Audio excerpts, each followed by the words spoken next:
Hello everyone, myself Preeti. Welcome to the channel unique NCERT science classes. बच्चों, आज हम पढ़ने वाले हैं क्लास 8th साइंस का चैप्टर नंबर 2 जो है हमारा the invisible living world beyond our naked eye. जो हम अपने खुले आँखों से नहीं देख सकते, हमारे खुले आँखों से भी आगे की चीज़ है इनविजिबल लिविंग वर्ल्ड। जो हमारा इनविजिबल लिविंग वर्ल्ड है, जिस वर्ल्ड में हम रह रहे हैं, जो हमारा लिविंग वर्ल्ड है, उसमें वैसे भी ऑर्गेनिज्म हैं जो हमें नहीं दिखते हैं, जो हमारे लिए इनविजिबल हैं। तो आज हम उस ऑर्गेनिज्म के बारे में, उन माइक्रोब्स के बारे में, माइक्रो ऑर्गेनिज्म के बारे में इस चैप्टर में पढ़ने वाले हैं। तो चलिए आगे पढ़ते हैं हम अपना इनविजिबल वर्ल्ड के बारे में कि यहाँ क्या लिखा हुआ है हमारे इस चैप्टर में। Okay, The human eye can only see objects that are above a certain size.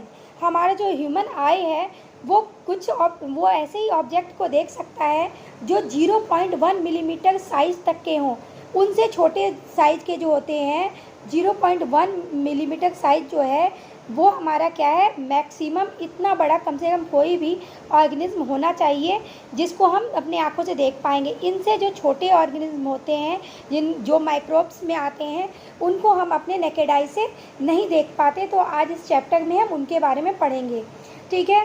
For a long time many tiny things around us remained unknown. हमारे चारों तरफ क्या है, बहुत सारी ऐसी चीज़ें हैं जो हमारे लिए इनविजिबल हैं, क्योंकि वो माइक्रोब्स हैं, वो छोटे, बहुत ही टाइनी हैं, जो हमें अपने नेकेड आई से नहीं दिखते। Long ago people discovered that a curved piece of glass could make small things look bigger. कुछ समय पहले क्या है, बहुत समय पहले, लॉन्ग एगो कुछ लोगों ने डिस्कवर किया, जो हमारे साइंटिस्ट थे मेनली, उन्होंने डिस्कवर किया। क्या डिस्कवर किया? Curve piece of glass. जो कर्व्ड मीन्स क्या है, कोई भी, जैसे ये है आपका प्लेन मिरर है और ये हमारा कौन सा मिरर है, ये हमारा कॉन्वेक्स मिरर है। तो क्या है, इसको ये क्योंकि कर्व्ड में है तो यही आपको कर्व्ड पीस ऑफ ग्लास कहा गया है, क्योंकि हम जानते हैं हमारा मिरर जो है वो ग्लास से बना हुआ ऑब्जेक्ट है। तो कर्व्ड पीस ऑफ ग्लास का इन्वेंशन किया।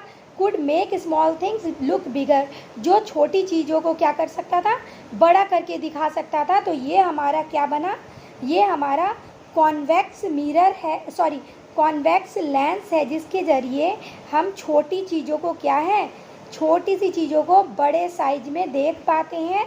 जस्ट बिकॉज, क्योंकि ये जो हमारा कॉन्वेक्स लेंस है ये क्या करता है, किसी भी, जो भी हमारा इमेज है, जो भी ऑब्जेक्ट है, उसको क्या कर देता है, मैग्नीफाई कर देता है, जिस कारण वो ऑब्जेक्ट्स हमारी आँखों को हम देख पाते हैं माइक्रोस्कोप के ज़रिए, जिसमें वो कन्वेक्स लेंस लगे होते हैं, जिसके ज़रिए हम उसको मैग्नीफाई करके देख सकते हैं, ठीक है। तो ये कॉन्वेक्स लेंस हमारा किससे बना हुआ है, ये हमारा कर्व ग्लास से बना हुआ है। ग्लास मटेरियल, जैसे कि आप सबको पता है कि लेंसेज ग्लास मटेरियल के बने होते थे पहले के टाइम में। तो ये किससे बना हुआ है, ये हमारे कन्वेक्स लेंस जो है इसमें यूज़ किया गया है, जो कर्व्ड शेप में है। Curved piece of glass use किए गए हैं इसको बनाने के लिए। और ये हमारा क्या है, कॉन्वेक्स लेंस है, जिससे कि छोटी सी ऑब्जेक्ट हम बड़ा करके, मैग्नीफाई करके देख पाते हैं। Okay, the piece of glass was shaped like a lentil seed, ठीक है। वो दाल जैसे बीन्स, किडनी बीन्स कैसे हैं, वो ऐसे ही दिखते हैं। तो क्या है, ऐसे ही टाइप के शेप में आपको क्या है, ये वीट के दाने जो हैं, या राइस के दाने, या फिर आपके बहुत सारे पल्सेस भी जो हैं इस टाइप के शेप्स में बने होते हैं, ठीक है। तो वो लेंटल सीड के, दाल के दाने की साइज में वो दिखते हैं, वो जो हमारा पीस ऑफ ग्लास है, जो कर्व्ड ग्लास है, ठीक है। Thick in the middle and thin at the edge. तो आप देख रहे हो कि ये जो हमारा कॉन्वेक्स लेंस जो है वो बीच में क्या है, थिक है, और एजेस में क्या है, वो थिन है, ठीक है। तो इसको हम कॉन्वेक्स लेंस कहते हैं। Over time lenses were improved to become more powerful. तो जैसे जैसे टाइम बीतता गया, आपको पता है कि हमारी डिस्कवरीज और इन्वेंशन जो है साइंस में बढ़ता गया, साइंस के वर्ल्ड में, और नई नई चीज़ों का इन्वेंशन होता रहा और वो मोर पावरफुल बनते गए। Each new tool, from simple magnifying glass to microscope, help human see what their eyes could not. तो इन सब माइक्रोस्कोप और ये जो भी मैग्नीफाइंग ग्लासेस जो हमें कॉन्वेक्स लेंस की हेल्प से बनता गया, उससे क्या है हमारे आइज़ को जो चीज़ें पहले नहीं दिखती थी वो भी हम देख पा रहे होते हैं, क्योंकि क्या है वो चीज़ें मैग्नीफाइंग हमें दिखती हैं माइक्रोस्कोप और लेंस की हेल्प से। The invention of the microscope opened a fascinating hidden world filled with tiny living creatures. We will explore some of these life forms in this chapter. तो हम इस चैप्टर में इन्हीं tiny living organism, living creatures के बारे में पढ़ेंगे जिनको अपने नेकेड आई से नहीं देख पाते, जो हमारे सराउंडिंग्स में फैले हुए हैं और हम उसको माइक्रोस्कोप के इन्वेंशन के बाद हम उसको ईजिली देख पा रहे हैं with the help of microscope और magnifying glass. You have already learned about the amazing variety of living beings. Just look around. There are so many beautiful plants and animals. They are all shapes, sizes and colors. Some living beings are tiny while others are really big. They differ not only in their structure but also in many other features. All these living beings, whether plants or animals, are called organisms. तो हमारे जो भी plant और animals हैं वो हम जानते हैं कि हमारे वो लिविंग ऑर्गेनिज्म में कहलाते हैं, चाहे वो छोटे हो या बड़े हो, वो डिफरेंट शेप के, साइज के और कलर में मिलते हैं और वो बहुत ही ब्यूटीफुल होते हैं. जो भी हमारे सराउंडिंग में जो भी क्रिएचर हैं वो अपने आप में उनको अलग अलग शेप, साइज, कलर दिए गए. सभी के स्ट्रक्चर क्या हैं, अलग हैं. छोटे से छोटे चींटियाँ भी हैं आपके पास और बड़ा से बड़ा क्रोकोडाइल और वेल भी है हमारे पास. ठीक है, तो हमें पता है कि हमारे सराउंडिंग, हमारा जो ये हम जिस वर्ल्ड में रह रहे हैं वहाँ छोटे से छोटे टाइनी पार्टिकल्स भी हैं, टाइनी ऑर्गेनिज्म भी हैं और बड़े से बड़े क्रिएचर्स भी हैं. ठीक है, और इतने टाइनी भी हैं जिनको हम अपने नेकेड आई से खुली आंखों से नहीं देख सकते, जिसके लिए हमें किसकी ज़रूरत होती है, हमें माइक्रोस्कोप की ज़रूरत होती है. माइक्रोस्कोप की और या फिर मैग्नीफाइंग ग्लास की. मैग्नीफाइंग के ज़रिए भी, मैग्नीफाइंग ग्लास के ज़रिए हम उसको बड़ा करके जो भी क्रिएचर है हमारे, हम उसको देख पाते हैं मैग्नीफाइंग ग्लास के ज़रिए. ठीक है, तो इन दोनों की जो इन्वेंशन हुई है बेटे कन्वेक्स लेंस के ज़रिए, जो हम इसको देख पाते हैं, ये हमारे लिए बहुत बड़ा इन्वेंशन है जिसके कारण हम अपने सराउंडिंग के क्रिएचर्स को, माइक्रोब्स को, माइक्रो ऑर्गेनिज्म को देख पाते हैं. ठीक है, You might have seen some people is using reading glasses. How does it help them see better? Or what happens when we use a magnifying glass to observe something? तो बेटा magnifying glass क्या है, हमारे small से object को, tiny creatures को क्या है, मैग्नीफाई करके दिखाता है. मीन्स बड़े फॉर्म में दिखाता है. ठीक है, जो हमारा आइज़ क्या है देख पाता है with the help of magnifying glass और माइक्रोस्कोप की हेल्प से. तो रीडिंग ग्लासेस क्या है, हमारे आइज़ में जो भी प्रॉब्लम है या फिर जो बहुत ही टाइनी ऑर्गेनिज्म है, तो हमारे रीडिंग ग्लासेस जो हैं वो उसको मैग्नीफाई करके दिखाते हैं, बड़ा करके दिखाते हैं, जिस कारण हम उसको अच्छे से देख पाते हैं. तो how does it help them see better? Because it magnify the object. ठीक है, ये मैग्नीफाई कर देता है ऑब्जेक्ट को. और what happens when we use a magnifying glass to observe something, then we can see clearly any object. ठीक है, तो हम कोई भी ऑब्जेक्ट को, कोई भी ऑर्गेनिज्म को क्या है क्लियरली उसका व्यू पाते हैं. हम क्लियरली क्या है, हमें वो विजुअलाइज हो जाएगा. क्लियरली क्या है, विजुअलाइज हो जाते हैं. कौन विजुअलाइज हो जाते हैं? हमारे जो भी लिविंग क्रिएचर्स हैं, just because of help of reading glasses. ठीक है, रीडिंग ग्लासेस की हेल्प से, जो हमारी मैग्नीफाइंग ग्लास है, या फिर हमें जो भी प्रॉब्लम्स है, किसी की आंखों में भी प्रॉब्लम होती है बेटा, जैसे किसी को फार साइटेडनेस होती है, किसी के शॉर्ट साइटेडनेस होती है, तो उसको भी क्या है रीडिंग ग्लास जो देते हैं या फिर वो हम डॉक्टर के पास से लेके आते हैं, तो क्या है वो हमारे जो चश्मे होते हैं उसमें क्या, ग्लासेस में क्या फिट कर देते हैं, वो जो भी लेंस जो रिक्वायर्ड हैं उसको वो उसमें फ़िक्स कर देते हैं, जिससे कि हमें जो भी टाइनी ऑर्गेनिज्म है या फिर टाइनी वर्ड्स लिखे हैं या फिर जो भी बड़े ऑब्जेक्ट्स लिखे या दूर हैं, पास हैं, वो हमें क्लियरली व्यू हो सकें.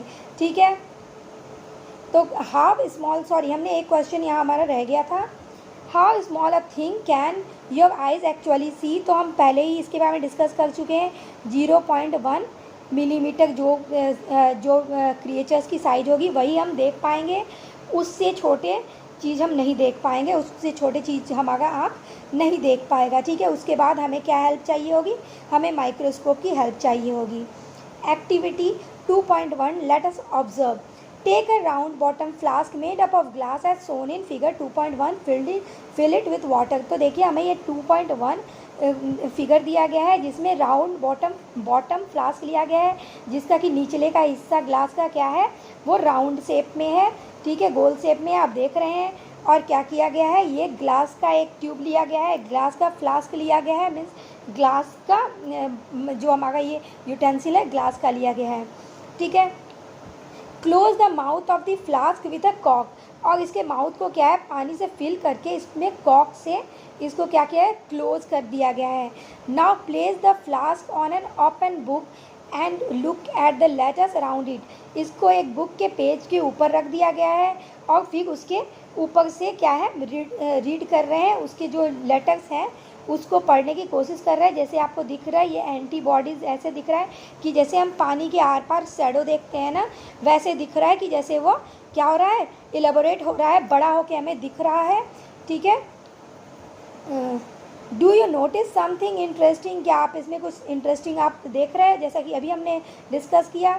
The letters appear larger than seen through the flask. तो जब हम फ्लास्क के जरिए देख रहे हैं तो ये जो हमारे छोटे लेटर्स हैं जो हमें पढ़ा भी नहीं जा रहा है, लेकिन इसके अंदर से हम पढ़ पा रहे हैं कि ग्लास के अंदर ये क्या लिखा है, बॉडी ऑल्सो माइक्रोब इफ़, इस तरह से ब्रैकेट हेल्दी, इस टाइप से वर्ड हम इसको पढ़ पा रहे हैं, जबकि यहाँ जो भी हमारे वर्ड्स लिखे हुए हैं वो हमारे लिए विजिबल नहीं हैं, ठीक है। तो इस तरह से हम ये सारे वर्ड्स जो हमारे एंटीबॉडीज़ लिखे हुए हैं, चाहे माइक्रोब लिखे हैं, बॉडी ऑल्सो लिखे हैं, ये सब हम इसके अंदर से पढ़ पा रहे हैं। This happens because the flask filled with water act like a magnifying glass. तो क्या है, इसके अंदर जो पानी फिल कर दिया गया है उसके कारण ये क्या है, मैग्नीफाइंग ग्लास की तरह वर्क कर रहा है। Now use an real magnifying glass to look at small organism.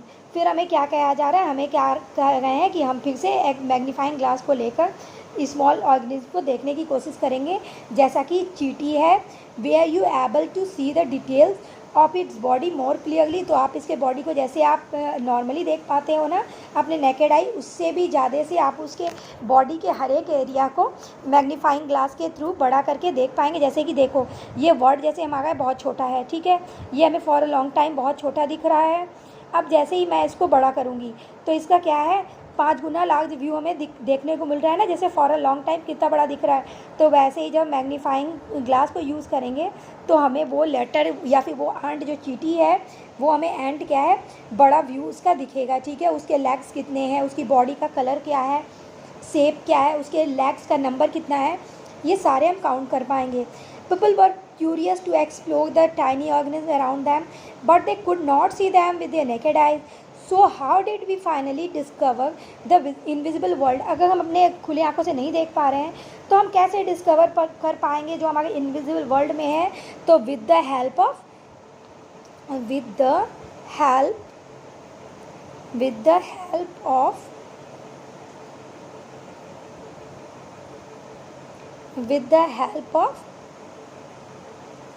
microscope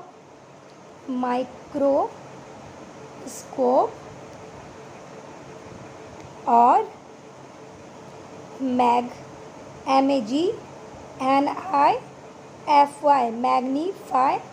magnifying glass, ठीक है। तो हम उसको मैग्नीफाइंग ग्लास के ज़रिए या फिर हमारा जो माइक्रोस्कोप है उसके ज़रिए या मैग्नीफाइंग ग्लास के ज़रिए हम उसको क्या कर पाएंगे, हम उसको देख पाएंगे, एक्सप्लोर कर पाएंगे, okay.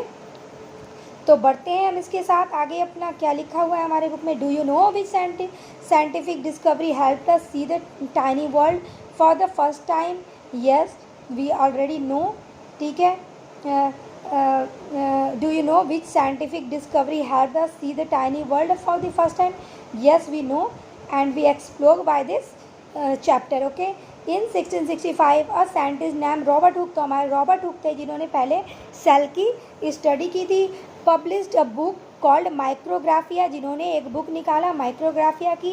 He was careful observer, वो बहुत ही केयरफुल ऑब्जर्वर थे, and skilled artist in this book. वो आर्टिस्ट वो क्या है, बहुत अच्छे आर्टिस्ट भी थे, उनकी आर्ट बहुत अच्छी थी।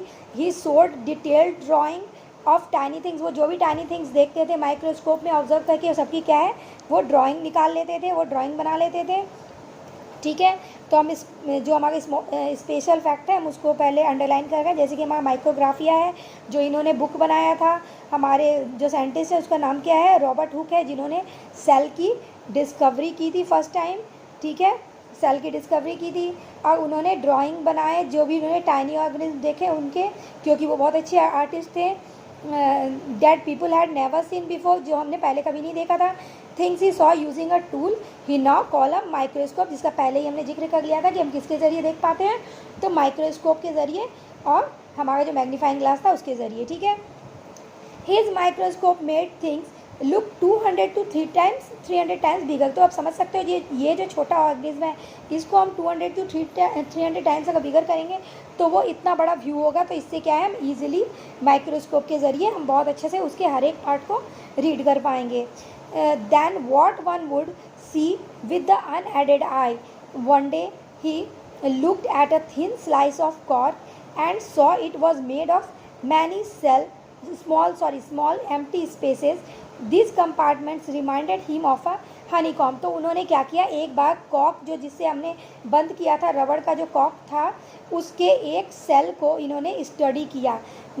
उसके कॉक की, जैसे ये कॉक है मान लो, जिससे हमने अभी ग्लास के टम्बलर को क्या किया था, इसके ज़रिए हमने इसके लीड एज अ लीड हमने इसको यूज़ किया था। तो उन्होंने एक पतली सी स्लाइड इसकी क्या की, फ्लैट सी कट की, और उसको उन्होंने क्या किया, ये कॉक जो है बेटा हमारा प्लांट प्रोडक्ट है ना, ये कॉक जिससे हमने क्या किया, हमने जिससे टम्बलर को बंद किया था वो क्या है, प्लांट प्रोडक्ट है। तो हम उसकी भी स्टडी कर सकते हैं क्योंकि वो भी प्लांट भी हमारा सेल से मिलकर बना हुआ है। तो उन्होंने जब इसकी स्टडी की तो उन्होंने उसमें क्या देखा, उसका स्ट्रक्चर जो था हनी कॉम्ब के जैसा इन्हें दिखा, जो हम आगे डायग्राम में देखेंगे। चलिए आगे क्यों, हम अभी देख लेते हैं। ये देखिए उनको ये कॉक जो है वो उनको ऐसा दिखा, जो हमारा ये डायग्राम है ना बेटा, ये देखो हनी कॉम्ब के छत्ते के जैसा, जैसे कि इसमें ऐसे ऐसे स्ट्रक्चर बने होते हैं ना, या फिर आपके इस टाइप के, आप अगर आप सामने से देख रहे होगे तो आपको वो ऐसे दिखेंगे। हनी कॉम्ब का जो छत्ता होता है वो ऐसा ही दिखता है। तो उन्हें सेल कैसा दिखा, कॉक का सेल, वो उनको ऐसा ही व्यू उसके अंदर नज़र आया। ठीक है, ये सेप बहुत छोटे हैं, बहुत टाइनी है, उनके बड़े सेप में वो आपको ऐसे ही दिखेंगे। ठीक है, वो सारे क्या है, एक दूसरे से फॉर्मली अटैच्ड थे। ठीक है, उनके बीच में कोई स्पेस नहीं था। जो सेल थे एक के बाद एक अटैच थे, उनके बीच में कोई इंटरसेलुलर स्पेस, उनके बीच का कोई स्पेस भी क्या है, एम्प्टी नहीं था। वो इतने फॉर्मली अटैच्ड थे। ठीक है, अब हम आगे पढ़ते हैं इसका। Around the same time in 60, sorry हम 2 लाइन हम मिस कर चुके हैं। He drew that he saw and called each small space a cell. This was the first time the word cell was used in science to describe the basic unit of life. तो हमारे basic unit हमारे शरीर का क्या है, हमारे body का, हमारे लिविंग ऑर्गेनिज्म के बॉडी का क्या है, ये उन्होंने पता किया कि सेल जो है हमारा बेसिक यूनिट ऑफ लाइफ है। जिस तरह की एक जो हमारा बॉडी का बिल्डिंग का वॉल जो है वो क्या है, ब्रिक्स से बना होता है, जिस ब्रिक्स के बीच में कोई स्पेस नहीं होते हैं, वैसे हमारे बॉडी भी क्या है, सेल से बने हुए होते हैं और जिनके बीच में कोई स्पेस नहीं होता है। तो वैसे ही उन्होंने बोला कि हमारा बॉडी भी ऐसे ही बिल्डिंग ब्लॉक्स ऑफ सेल से बना हुआ है, और हमारे सेल जो हैं बॉडी में मिलियंस ऑफ क्वांटिटी में है। तो ये हमारा जो बॉडी है, ये बिल्डिंग ब्लॉक्स ऑफ सेल है, ये हमारे एंटोनी वॉन लीeuwenhoek ने कहा था। और ये जो हमारा सेल से हमारी बॉडी बनी हुई है, हमारा बेसिक यूनिट ऑफ लाइफ जो है सेल, ये हमारे रॉबर्ट हुक ने कहा था। ओके, तो अभी हम रॉबर्ट हुक के बारे में पढ़ रहे हैं। तो हमारे रॉबर्ट हुक साइंटिस्ट ने आपके क्या कहा, इन्होंने कहा कि हमारा बेसिक यूनिट ऑफ लाइफ क्या है, हमारा basic unit of life cell है। ठीक है, जो आप क्लास 6 से पढ़ते आ रहे हो। ठीक है, around the same time In 1660s, Antony van Leeuwenhoek, a Dutch scientist, made better lenses that allowed him to build more useful microscope. तो हमारे एंटोनी वान लेवनहुक जो थे, इन्होंने बेटा फर्स्ट टाइम लिविंग सेल की स्टडी की थी। ठीक है, हमारे जो रॉबर्ट हुक थे, उन्होंने क्या है किसकी स्टडी की थी? उन्होंने डेड सेल की स्टडी की थी, जो कॉक था। ठीक है, कॉक हमारा कैसा था? डेड सेल था। लेकिन हमारे एंटोनी वान लेवनहुक ने जो था, उन्होंने क्या किया था? लिविंग सेल की स्टडी की थी। ठीक है, लिविंग सेल की इन्होंने स्टडी की थी और इन्होंने एक सिंगल लेंस के यूज़ करके माइक्रोस्कोप बनाया था, जिसके ज़रिए हम और भी क्लियर व्यू किसका देख पा रहे थे? सेल का देख पा रहे थे। ठीक है, या किसी भी माइक्रो ऑर्गेनिज्म को हम मतलब मोर मैग्नीफाइंग करके देख पा रहे थे। और ये कहाँ के साइंटिस्ट थे? ये डच साइंटिस्ट थे। ठीक है, इन्होंने बेटर लेंस बनाया था। He was the first person to clearly see and describe tiny living thing. ठीक है, तो इन्होंने फर्स्ट पर्सन वो थे जिन्होंने टाइनी लिविंग थिंग को फर्स्टली इन्होंने डिस्कवर किया था, इन्होंने क्लियरली देखा था। लाइक बैक्टीरिया और ब्लड सेल जो हमारे हैं लिविंग सेल्स, उनको इन्होंने स्टडी किया था। ठीक है, because of this he is known as the father of microbiology. ठीक है, इस कारण इन्हें फादर ऑफ माइक्रोबायोलॉजी। तो बेटा आपका ये क्वेश्चन बन सकता है कि फादर ऑफ माइक्रोबायोलॉजी कौन है? तो वो हमारे एंटोनी वान लेवनहुक हैं। और हमारे सेल की स्टडी सबसे पहले किसने की थी? डेड सेल में। तो वो हमारे स्टडी सेल के करने वाले थे रॉबर्ट हुक, जिन्होंने माइक्रोग्राफिया बुक लिखा था। जो ये बुक हमारे दी हुई है, देखो ये हमारे माइक्रोग्राफिया बुक है, जिसमें बहुत सारे ड्राइंग किए हुए हैं, जो इन्होंने क्या है माइक्रो ऑर्गेनिज्म के स्टडी किए थे। और उसमें बहुत सारे डायग्राम्स इन्होंने बनाए थे, जो उन्होंने क्या देखे थे इस बुक के अंदर। आपको बहुत सारे मैग्नीफाइंग ग्लासेस के थ्रू जो उन्होंने देखा था, वो उन्होंने एज ए ड्राइंग उसको बुक में डाल दिया था। जैसे कि इन्होंने यहाँ हनी कॉम्ब जैसा इनको सेल दिखा था, तो इन्होंने इसको भी ड्रॉ करके और डाला था। और ये है माइक्रोग्राफिया बुक जो हमारा है, ये माइक्रोग्राफिया बुक है। और माइक्रोस्कोप जो रॉबर्ट हुक ने बनाए थे वो ये हैं। और कॉक cell as publish in the Micrographia book में जो उन्होंने कॉक सेल को व्यू करके और ड्राइंग किया था, जैसा कि वो बहुत अच्छे आर्टिस्ट थे, तो उन्होंने बहुत अच्छा व्यू लिया था।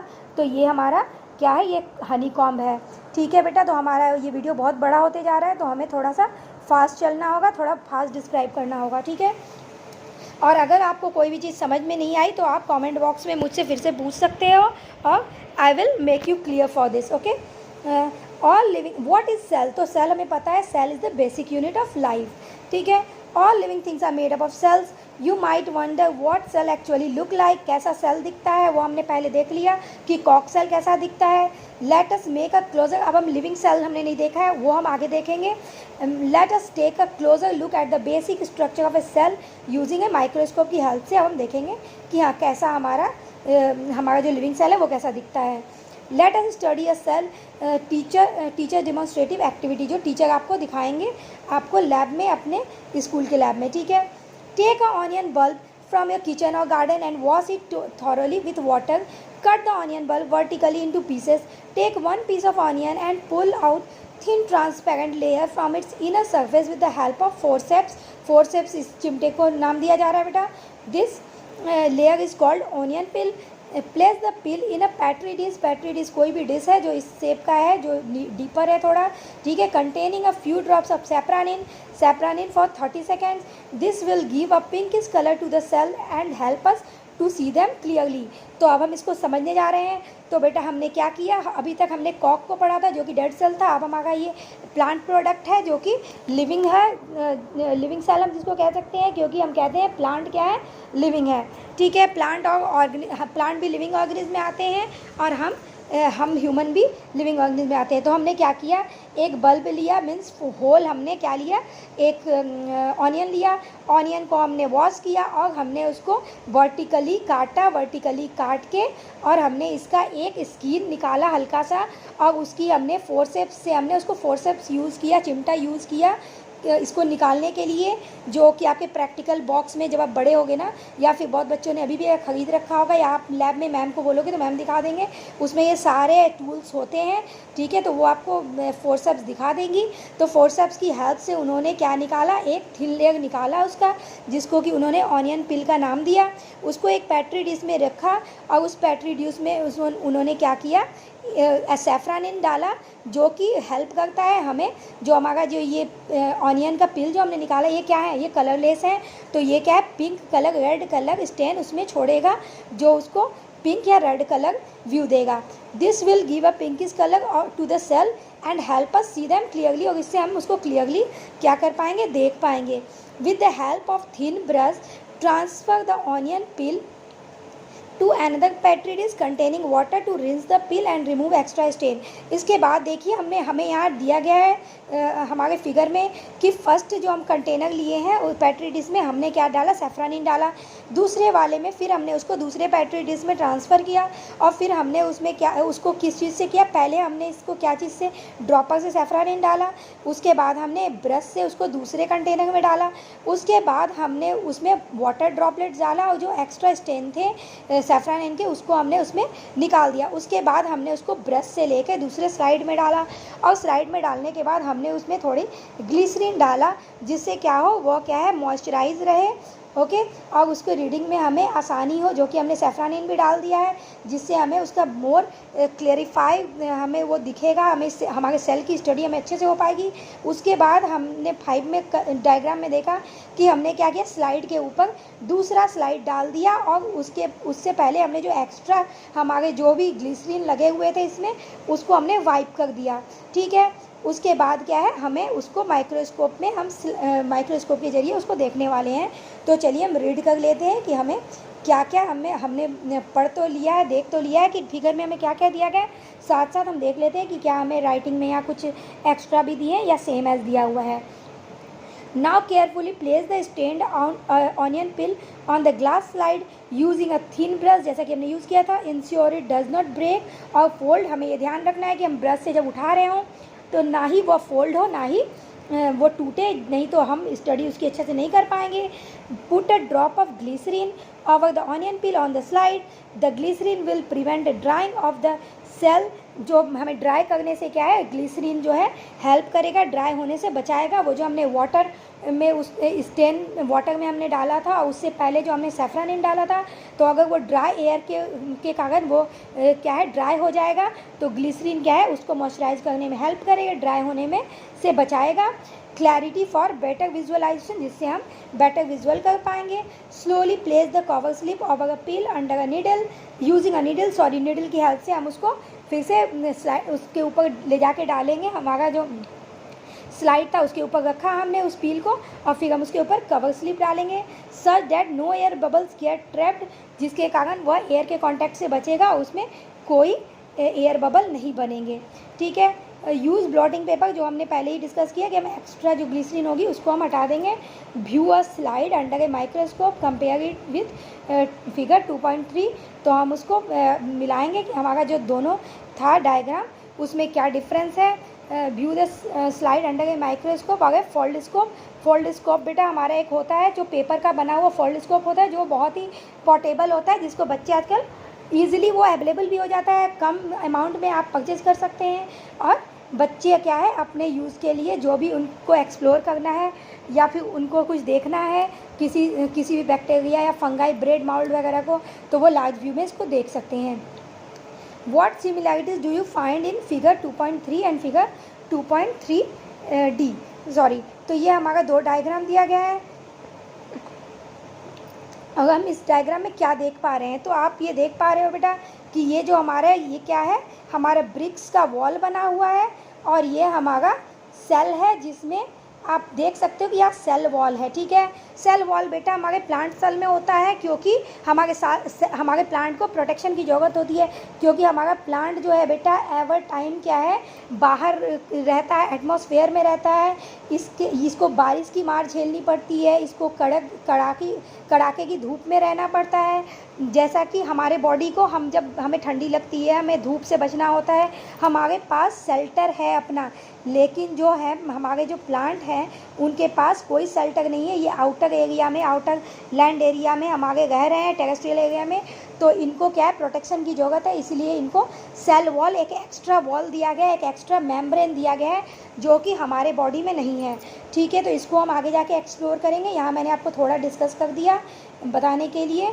ठीक है, अगर आप कंफ्यूज हो रहे हो तो आप आगे जाके इस पर ध्यान देना, क्योंकि हम आगे भी इसको पढ़ने वाले हैं। तो आप देख पा रहे हो यहाँ हमारा जो हर एक वॉल है इसमें एक एक पॉइंट साइज आपको दिख रहा है। ये बेटा और कुछ नहीं, ये हमारा एक सेल है, और हर एक सेल के अंदर हमारा एक न्यूक्लियस है जिसको हम ब्रेन ऑफ द सेल कहते हैं। ठीक है, ये साइटोप्लाज्म में बेटा जो लिक्विड मटेरियल इसमें होते हैं, जो क्या है, इसके अंदर से किसी मटेरियल को पास आउट और इनसाइड पास होने में हेल्प करता है, और अंदर के एटमॉस्फेयर को ये मॉइस्चराइज रखता है, ये फ्लेक्सिबिलिटी बना के रखता है। और ये हमारा सेल मेम्ब्रेन है जो हमारे सेल को प्रोटेक्शन देता है, और जो कि हमारा प्लांट सेल है ये, तो हम क्योंकि हमने ऑनियन सेल की स्टडी की थी, तो ये हमारा प्लांट सेल है। तो बेटा इसमें सेल वॉल एक होते हैं एक्स्ट्रा लेयर जो सेल को प्रोटेक्शन देते हैं, जिससे सेल जो है वो ख़राब ना हो, क्योंकि उनको आउटर एरिया में, आउटर एटमॉस्फेयर में रहना है। ठीक है, you will observe nearly rectangular structures under the microscope. These are the cells of the onion peel which are closely arranged. जो आप देख रहे हैं closely arranged है, इसके अंदर कोई भी स्पेस आपको नहीं मिलेगा। Try to observe the peels of the leaves of different plants around you. You will find that all plants are made up of cells. What do you think the body of animal is made up of? तो आपको पता है कि हमारे plant cell जो हैं उनको मोर protection चाहिए, इसलिए सेल वॉल है। हमारे भी एनिमल्स के what do you think the body of an animal is also made up of cell. ये भी क्या है, बिल्डिंग ब्लॉक्स ऑफ सेल हैं। लेकिन हमारे जो सेल हैं उनको सेल वॉल की ज़रूरत नहीं होती, क्योंकि उनको एक मेम्ब्रेन से चलता है, क्योंकि हमें शेल्टर प्रोवाइड की गई है, और हम अपने आप को, हमारे अंदर लोकोमोशन हम शो करते हैं जो कि प्लांट शो नहीं करता है। ठीक है, अगर हमें ठंडी लग रही है, हमें बारिश से बचना है, हमें ठंडी से बचना है, तो हम क्या करते हैं, हम शेल्टर ले लेते हैं, चाहे वो प्लांट के नीचे हो चाहे घरों में हो। लेकिन हमारे प्लांट ऐसा नहीं कर पाते। Activity 2.3, let us investigate. Rinse your mouth with clean water, use a blunt end of a clean toothpick and gently scrape inside of your cheek. Place the scraped material in drop of water on a clean glass slide and spread it evenly. हमें क्या बोल रहा है, हमें अपने mouth को water से clean कर लेना है। हमें एक टूथपिक लेकर उसके, आप देखोगे उसका एक एरिया जो है बेटा वो क्या होता है, नुकीला होता है, और एक ब्लंट होता है। तो हमें उसको ब्लंट साइड से क्या है, अपने अंदर चिक के अंदर से, इनसाइड ऑफ चिक क्या है, आपको वहाँ से एक लेयर लेनी है, एक थिनर सेल, एक लेयर निकालनी है, और आपको उसकी स्टडी करनी है, जैसे कि हमने ऑनियन सेल की थी। ठीक है, हम उसको क्या करेंगे, एक क्लीन ग्लास स्लाइड में रखेंगे। Add a drop of methylene blue, हमने उसमें सैफ्रानिन लिया था, इसमें हम मेथिलीन ब्लू को लेंगे, जिससे वो क्या है, ब्लू कलर का स्टेन उसमें छोड़ेगा। The material on slide adding stain improves the visibility, जिसके कारण इसकी विजिबिलिटी क्या है, मोर हो जाएगी। माइक्रोस्कोप बाय इंक्रीजिंग कॉन्ट्रास्ट, और ये हमें क्लियर व्यू देगा। After 1 minute add drop of glycerine over the material on the slide of to prevent the cell from dying. हमें पता है कि ग्लिसरीन हमारा ऑयली सब्सटेंस है जो क्या है, इसको ड्राई से बचाएगा। क्योंकि हमारा ये ग्लिसरीन क्या है, ऑयली सब्सटेंस है। ठीक है, तो वो ड्राई होने से इसको बचाएगा, सेल को क्या, हमारा ग्लिसरीन। ठीक है, ग्लिसरीन बचाएगा। नाउ केयरफुली प्लेस ओके, हमने ये पढ़ लिया है। अब हमें क्या है, एजेस से, किनारे से, जैसे हमने पिछले स्लाइड में भी क्लियर किया था, वैसे ही हम एक्सेस ग्लिसरीन को क्लियर कर लेंगे। Observe the slide under a microscope and draw what you see in your notebook. अब हम इसमें अपने नोटबुक में देखेंगे, ऑब्जर्व करेंगे माइक्रोस्कोप के से, और हम ड्रॉ करेंगे जो भी हमने माइक्रोस्कोप में देखा है। तो आपको वो ऐसा व्यू आएगा। आप देख रहे हो ये पॉलीगॉन शेप का है बेटा, हमें पता है पॉलीगॉन शेप क्या होता है। पॉलीगॉन शेप ऐसा शेप होता है जो कि डायमेंशनल, 2 डायमेंशनल होता है, और एक क्लोज्ड पाथ बनाता है, जो क्या है, चारों तरफ से क्या है, क्लोज्ड होता है, बंद होता है, और वो फर्मली अटैच्ड होते हैं। जो हमारे सेल होते हैं, जो आप देखोगे हमारे चिक सेल की स्टडी करोगे तो वो इस टाइप के सेल दिखेंगे, और हर एक सेल के अंदर हमारा एक न्यूक्लियस होगा जो कि ब्रेन ऑफ द सेल है, और इसके अंदर जो हमारे जेली लाइक सब्सटेंस होंगे वो साइटोप्लाज्म होंगे, और सेल मेम्ब्रेन होगा जो कि हमारे मेम्ब्रेन को क्या है, प्रिवेंट करेगा। हमारे पास क्या नहीं है, हमारे पास सेल वॉल नहीं है, क्योंकि वी आर नॉट प्लांट, हम प्लांट नहीं है, हमें सेल वॉल की ज़रूरत नहीं है। तो हमने अपने ड्राइंग में देख लिया कि हमने क्या बनाया, और हमने उसकी स्टडी भी कर ली, ओके, कि वो उसमें क्या क्या है। आप आगे जाओगे तो आपके सेल के अंदर आप बहुत सारे कंपोनेंट है, सारे पढ़ोगे, सारे सेल ऑर्गेनेल्स को पढ़ोगे, ठीक है। फ़िलहाल के लिए जो हमें इसमें दिया है हम उतना ही पढ़ेंगे। व्हाट डू यू ऑब्जर्व, तो हमने देखा हमारे सेल में बहुत सारे सेल कंपोनेंट्स हमने देखा और उसके हमने ड्रॉ किए। You will observe a polygon shaped structure as shown in figure 2.4. These are chick cells which form the inner lining of your mouth. What similarities and different did you observe between the cells of onion peel and activity 2.2 and चिक sales? हमने देख लिया कि यहाँ cell membrane है और cell wall absent है, जबकि हमारे प्लांट वाले सेल में जो हमने कॉक सेल पढ़ा था उसमें हमारा सेल वॉल भी था, ये हमने डिस्कस कर लिया है, ठीक है। You have observed that cells have 3 main parts, a thin outer lining, central region and a small round structure inside it, वो हमने पहले ही एक्सप्लेन कर दिया है। The outer layer is called the cell membrane. The round structure in the middle is called nucleus, जो कि important है, which is also covered by a thin membrane. The space between the cell membrane and nucleus is filled with cytoplasm that we have already discussed. These 3 cell membrane, cytoplasm and nucleus are the basic part of a cell. तो हमारा basic part जो इसका important part है वो ये तीनों है। तो आपको ये तीनों याद करना है कि हमारे बेसिक पार्ट ऑफ सेल कौन कौन से हैं। तो हमारा सेल मेम्ब्रेन है, साइटोप्लाज्म है, न्यूक्लियस है ना, are the basic parts of cell. Some cells like onion peel cells have an extra outer layer called cell wall that we already discuss. और ये आपके चारों क्या है, इंपॉर्टेंट है, इसके आपके फिलअप्स, आपके ट्रू फॉल्स और क्वेश्चन आंसर भी आ सकते हैं। What is the importance of this structure in a cell, जो हम पहले डिस्कस कर चुके हैं कि ये इसको प्रोटेक्शन प्रोवाइड करते हैं। सेल को सेल वॉल क्या प्रोवाइड करता है, वो इसको प्रोटेक्शन प्रोवाइड कराता है, ठीक है, जो हम ह्यूमन को इसकी ज़रूरत ज़्यादा नहीं है क्योंकि हमारे पास शेल्टर है, ठीक है। आगे बढ़ते हैं। What function do they perform, are this function important for the maintenance of life. तो यस, वो बहुत सारे फंक्शंस हमारे परफॉर्म करते हैं, क्योंकि सेल क्या है, हमारा बेसिक यूनिट ऑफ लाइफ है, ठीक है। तो ये हमारे सारे लाइफ प्रोसेस करने में हमें क्या करता है, हमारे सारे लाइफ प्रोसेस करने में, जैसे कि मैं आपको 6 से 7 सबकी वीडियो में पढ़ा चुकी हूँ। मैंने 10th के भी वीडियो लाइफ प्रोसेस पे बनाया है बेटा, जो कि 6 to 10 सारे क्लास के बच्चे पढ़ सकते हैं, क्योंकि उसमें जो भी रेस्पिरेटरी सिस्टम, डाइजेस्टिव सिस्टम है वो हम 6, 7, 8 सब में पढ़ते जा रहे हैं, जो कि हमें क्लास 10th में हमें क्या है, सारा कलेक्शन में एक ही लेसन में हमें प्रोवाइड कराया गया है, थोड़ा एक्सप्लोर्ड फॉर्म में। तो आप हमारे क्लास 10th के आप डिस्क्रिप्शन बॉक्स में जाके मैंने जो क्लास 10th का लाइफ प्रोसेस का चैप्टर बनाया हुआ है वो आप देख सकते हैं कि हमारे कौन कौन से लाइफ प्रोसेस हैं, और इन सारे लाइफ प्रोसेस में कौन हेल्प करता है, सेल हेल्प करता है, ठीक है। Are this functions important for the maintenance of life, तो yes, this all functions are help to maintenance of life. जो भी हमारे कौन कौन से फंक्शन है, डाइजेशन, ठीक है, डाइजेशन है, रेस्पिरेशन है, RESPIRATION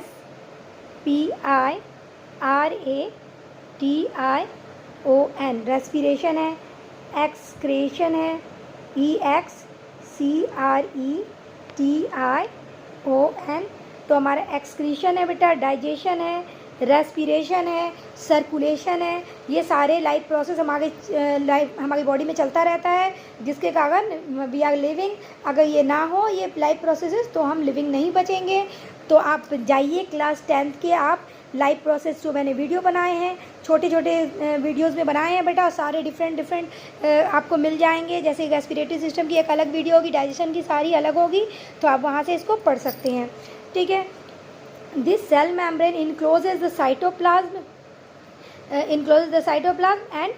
एंड न्यूक्लियस। हमारा सेल मेम्ब्रेन क्या है, साइटोप्लाज्म और न्यूक्लियस को के चारों तरफ इसको ट्रैप करके रखता है, इसको एक साथ रखता है। ठीक है। और ये इसको प्रोटेक्शन प्रोवाइड कराता है। Cell membrane separates one cell from another.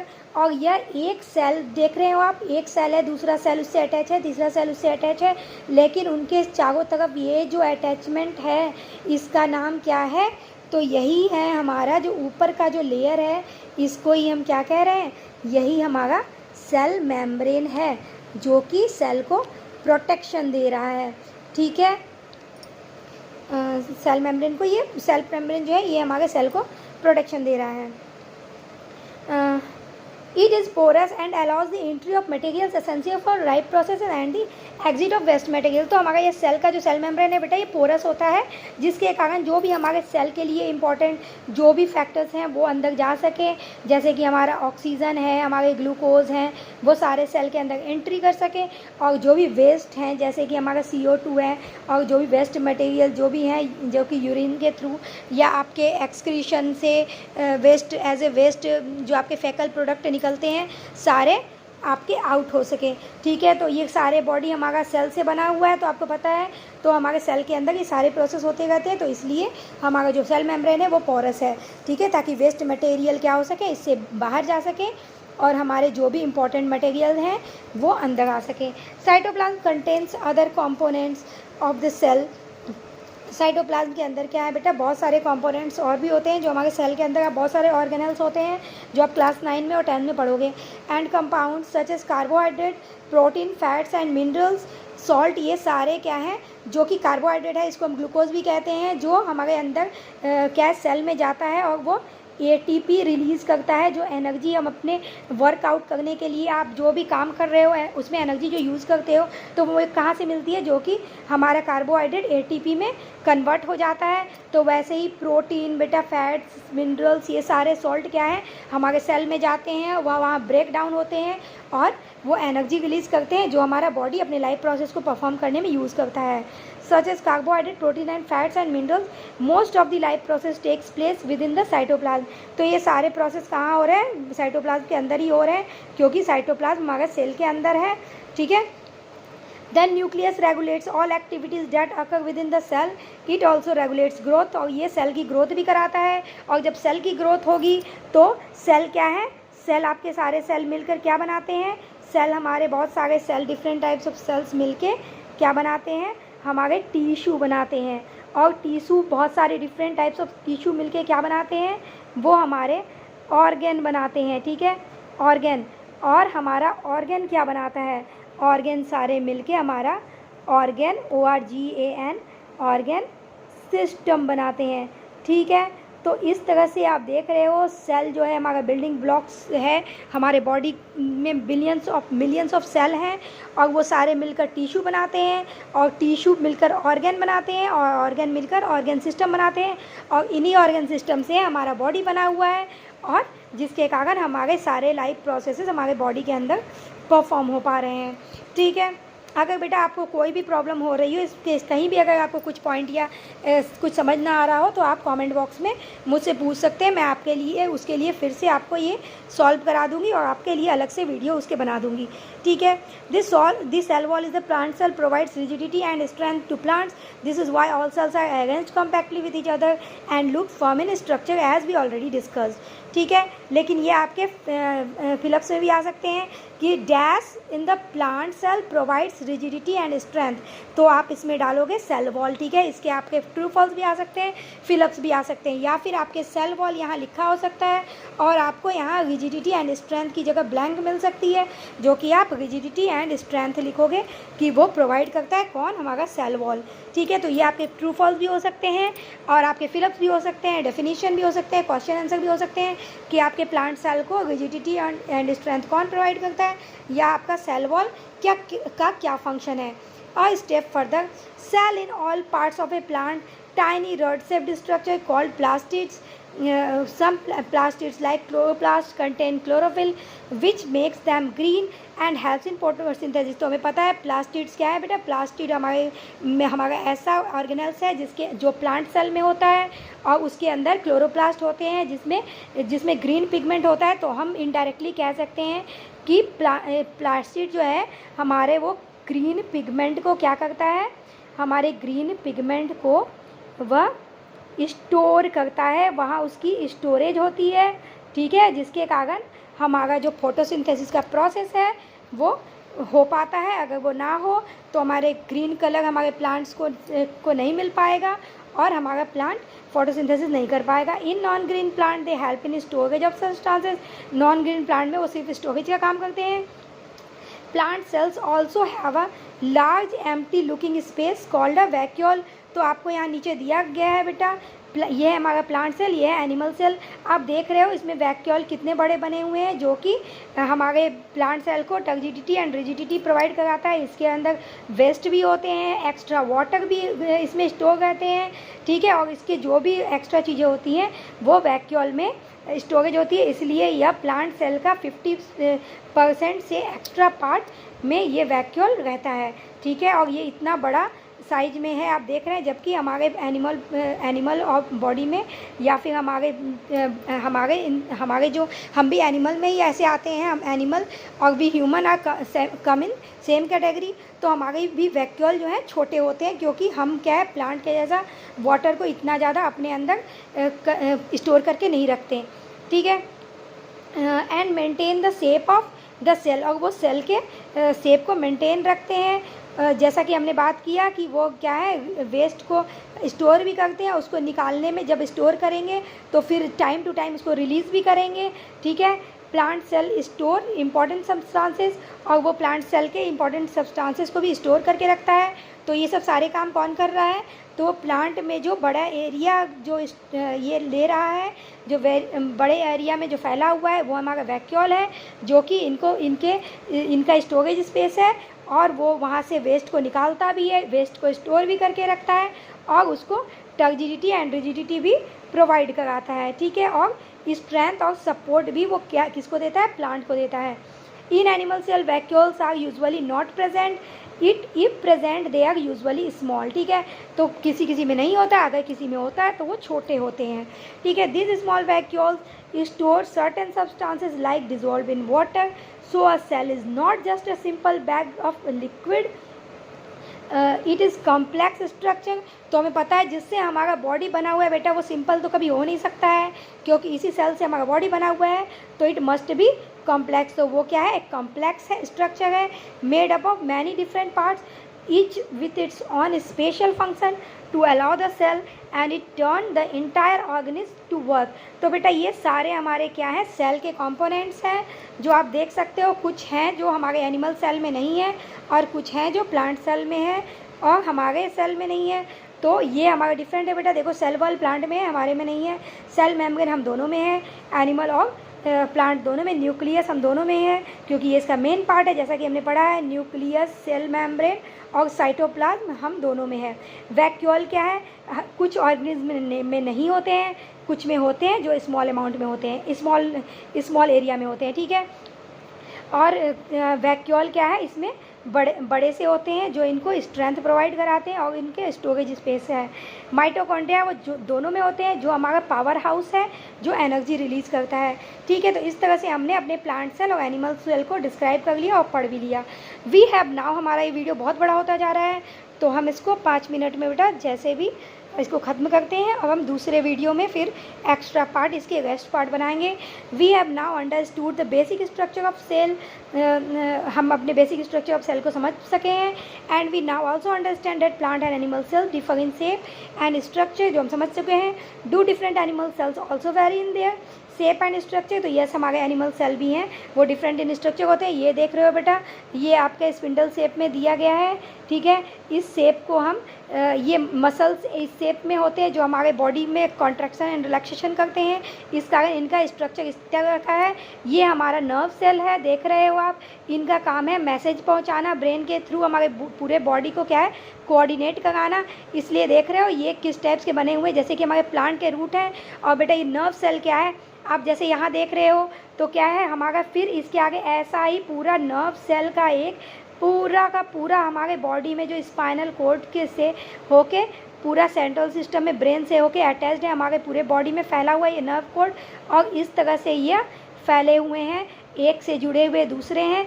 इस तरह से ये क्या है मैसेज जो भी हमें हमारे बॉडी जो भी हम सेंस कर पा रहे हैं, जो भी हम टच कर रहे हैं, जो कि हमारे फाइव सेंस ऑर्गन हैं, उनसे जो भी हम सेंस कर पा रहे हैं वो इन नर्व सेल्स के ज़रिए हमारे पूरे बॉडी को क्या है मैसेज पहुंचाते हैं। और ये इलेक्ट्रिक सिग्नल की तरह वर्क करता है। ठीक है, तो हम इसके बारे में पढ़ेंगे इन सारे में। अभी हमारे पास ये डायग्राम यहाँ हमें दिया गया है, तो हमने उसको क्या किया, जो विजुअलाइज वे में हमें दिख रहा था तो हमें यहाँ डिस्कस कर लिया, जिससे हमें आगे समझने में हमारा टाइम बचेगा। ठीक है, तो आगे बढ़ते हैं इसके साथ। ये है हमारा न्यूरॉन सेल और ऊपर वाला हमारा ए नंबर है मसल सेल। ठीक है, variation in shape and structure of cell, तो ये हम देख ही गए हैं कि हमारा ये वेरिएस इन शेप है, हमारा शेप जो है सेल्स के दोनों डिफरेंट है। The muscles have nerve cell of a human are shown in figure 2.6 जैसा दिया हुआ है। A water similarities and difference जो हमने देख लिया है। A muscle cell is shaped like a spindle, while जो कि बेलन के आकार का दिख रहा है हमें ये स्पिंडल शेप में। While a nerve cell long हमें दिख रहे हैं और ये ब्रांच दिख रहे हैं जैसे कि रूट के जैसा दिख रहा है। ये इनके ब्रांचेस जैसे ट्री में फैले होते हैं ऊपर की में, और ये हमारे जो रूट जो हमारे ज़मीन के अंदर फैला होता है वो इस तरह के ब्रांच दिख रहे हैं। Similarly some cells are round in shape, कुछ सेल्स जो हैं ब्लड सेल्स बेटा वो राउंड इन शेप भी होते हैं। ठीक है, अगर आपको डायग्राम में दिया होगा बुक में तो हम आगे देखेंगे। ठीक है, while others are long and thin, जैसा कि हम देख रहे हैं कुछ क्या है हमारे लंबे शेप के होते हैं, कुछ पतले होते हैं। ठीक है, तो इस तरह से वैरिड शेप्स के सेल होते हैं हमारे बॉडी में जो हमारी एक्टिविटी लाइफ प्रोसेस को परफॉर्म करते हैं। The number of cells also varies in different organism, तो हमारे डिफरेंट ऑर्गेनिज्म में डिफरेंट तरह के सेल्स होते हैं। जैसे कि अभी हमने पढ़ा कि ब्रेन में हमारे या फिर जो कोऑर्डिनेटिंग हमारे सेल्स हैं न्यूरल सेल्स वो इस तरह के हैं, जो मसल सेल्स हमारे पूरे बॉडी में फैले हैं जो हमारी बोन से अटैच्ड हैं वो इस तरह के हैं। Why do cells look so different from each other, क्योंकि उन्हें डिफरेंट फंक्शन क्या है परफॉर्म करने हैं। ठीक है, does the shape and structure of a cell relates to its function, तो येस वो रिलेट करते हैं एक दूसरे से, इसलिए क्या है वो डिफरेंट शेप एंड साइज के हैं, क्योंकि उन्हें क्या करना है फंक्शन, जो डिफरेंट फंक्शन हैं वो परफॉर्म करने हैं। ठीक है, कौन कौन से फंक्शन वो हम आगे पढ़ेंगे। जैसा कि हमने पढ़ा कि क्या है हमें हमारे मसल सेल्स जो हैं उन्हें क्या है मूवमेंट करनी है, इसलिए वो इस तरह से होते हैं कि ऊपर एजेस पे वो देखो पतले शेप के हैं, सॉरी ऊपर वो एजेस पे पतले हैं जबकि वो बीच में क्या है थिक हो जा रहे हैं, फिर एजेस पे वो क्या हो जा रहे हैं फिर से एजेस पे वो थिन हो जा रहे हैं। ठीक है, the unique shape size and structure of cells help them carry out the specific function, तो स्पेसिफिक फंक्शन को करने में वो हेल्प कर रहे हैं। But how do this cell help in performing various function in the body, हम ये पढ़ते हैं। Let us find out. You observe, हम पहले ही हम बहुत सारे ऐसे डिस्कस कर चुके हैं, अब देखते हैं हमारे बुक में क्या दिया गया। एक्टिविटी 2.3 द इनर चिक सेल जो हमने पढ़ चुका है। They form a protective lining of the inner surface of the chick cell. Nerve cells also known as neurons, जो हमने पहले डिस्कस कर लिया, जो कैरी करते हैं message in our body. The elongated shape and branch structure, जो हमने देखा न्यूरॉन सेल का स्ट्रक्चर जो है इलोंगेटेड है, लंबा है और ब्रांच है, जैसा कि हमने डिस्कस किया। Help them reach different parts of the body and pass on message, जो मैसेज को क्विकली सेंड कर पाते हैं, कैरी कर पाते हैं। Plant cells also show variation. In plants, two cell may be rectangular, elongated, oval or even tube-like. तो हम देख रहे हैं जो है हमारे प्लांट के सेल हैं जो वो डिफरेंट टाइप्स के हैं, कोई रेक्टेंगुलर शेप में है, कोई इलोंगेटेड शेप में है, कोई ओवल शेप में है, कोई ट्यूब लाइक स्ट्रक्चर में है। ठीक है, इस तरह से डिफरेंट टाइप्स के शेप में हमारे प्लांट के सेल भी जो हैं वो भी डिफरेंट टाइप्स के हैं। ठीक है, अब जिनको पानी जैसे कैरी करना है वो क्या करेंगे, हमारा जो जैसे एक्साइलम है सेल, तो वो क्या करता है, वो क्या है ट्यूब लाइक स्ट्रक्चर में होता है, क्योंकि उसको क्या है वाटर को एब्जॉर्ब करके ऊपर तक पहुँचाना है। ठीक है, वो हम आगे पढ़ेंगे। Some plant cell form long tubes that helps carry water throughout the plant, जैसा हम डिस्कस कर चुके हैं. You have already studied the digestive system in grade 7. Different parts of digestive system are made up of different types of cells. A group of muscle cells are present in food pipe. These cells contract and relax and wave like manner, pushing the food down in the stomach. This movement is possible because muscle cells are flexible, spindle shaped.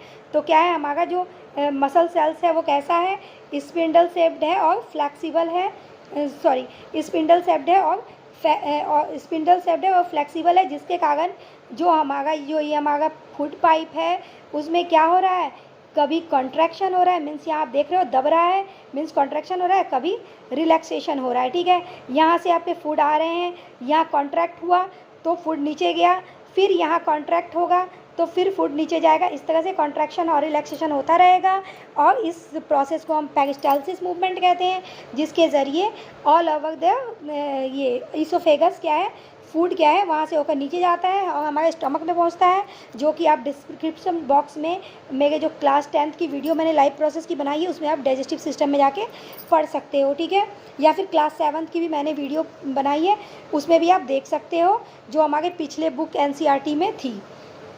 ठीक है, तो हमने देखा कैसे wave like manner में हमारा food जो है स्टमक तक पहुंच रहा है इसोफेगस से. The movement is possible because muscle cell is thin, flexible and spindle shaped.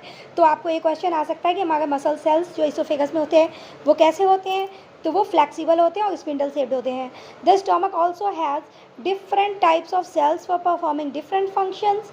Muscle cells in the stomach or wall help churn the food. Other cells in the inner lining of the stomach produce digestive juices and acid. तो क्या क्या हमारे inner wall of जो lining inner lining of wall होते हैं stomach के, वो क्या क्या सिक्रीट करते हैं, वो डाइजेस्टिव जूस सिक्रीट करते हैं और वो एसिड को सिक्रीट करते हैं. इनर वॉल ऑफ जो हमारे स्टमक होते हैं वो डाइजेस्टिव जूस और एसिड को सिक्रीट करते हैं. ये भी आपके फिलअप्स बन सकते हैं. Help break down the food, वो हमारे फूड में जो भी कार्बोहाइड्रेट, प्रोटीन, फैट्स जो भी होते हैं वो हमारे क्या हैं, हमारे माउथ से ही जैसे स्टार्च की हेल्प से डाइजेशन होना स्टार्ट हो जाता है और उनका ब्रेक डाउन हमारे स्टमक में होता है. ठीक है, जो डाइजेस्टिव जूसेस और एसिड की हेल्प से होता है, जो हमारे जर्म्स को भी जो हमारे खाने के साथ गए हैं उसको ही मार देते हैं. ठीक है, all this cells work together to form digestion possible.